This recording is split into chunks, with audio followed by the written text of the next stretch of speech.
За бүгдд нь өдрийн мэнд хүргэе. За наран зөвхтаргыг Монгол банкны ерөнхийлөгчнөр төвшиж хаад бас түүхийг нь хараад бас ажиллаж ирсэн туршлагыг нь хараад дэмжиж байна. Танд ажлын амжилт хүсье. Нэг хэд гурван зүйл, ер нь олон зүйл ярмаар байна. Минут багтахгүй учраас нэг хоёр зүйлийг анхаараач хичээлэх гэсэн. Энэ ипотекийн зээлийг зорилтод бүлэгдэн өгөх тал дээр та нэг онцгой ахиж гаргаач.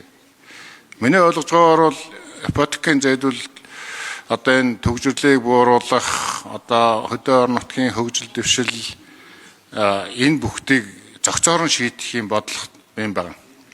Өнөөдөр Монгол улс бол хоёр өөр Монгол болчихлоо. Агаарын бохирдолтой, хөрсний бохирдолтой, төгжрөл утаатай Улаанбаатар хот нийт хүн амын 50%. Нөгөөх нь одоо дэлгэсэн төрлөх шиг маш том нутагт 21 аймаг хөдөөгийн 300 гараас.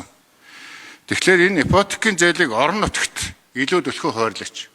Өнгөрсөн хугацааны олголтыг харахад бол бараг 50-60% нь орон сууцнаас орон сууцнд шилжих, орон сууцаа томруулах ингээд зорилт бүлэгтээ олгохдохгүй байгаа юм. Хөдөөд үндсэндээ боловсон хүчин үнэхээр ховордож байна.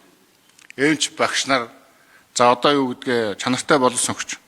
Судлаад үзэхдээ ерөөсөө л орон сууцны асуудал нэгдүгürt байдаг. Тэм учраас энэ одоо ипотекийн зээлийн олголтыг хөдөөгийн 21 аймаг 330 гаруй суманд кодтой болгомоор. Тэгэхгүй бол одоо хин танилтай талтай хин сүлжээтэй одоо авдаг энэ нөхцөл байдлаас салах хэрэгтэй.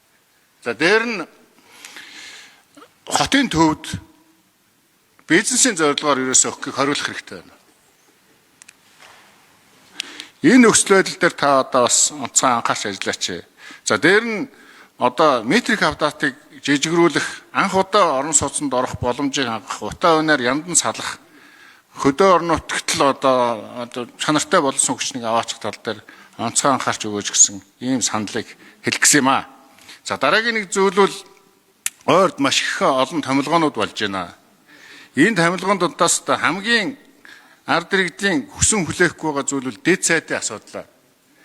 24 оны сонгуулиар бүрдсэн засгийн газар дэд сайдгүй яваад ирсэн, цаашдаа дэд сайдгүй явна гэж тунхаглаж ирсэн.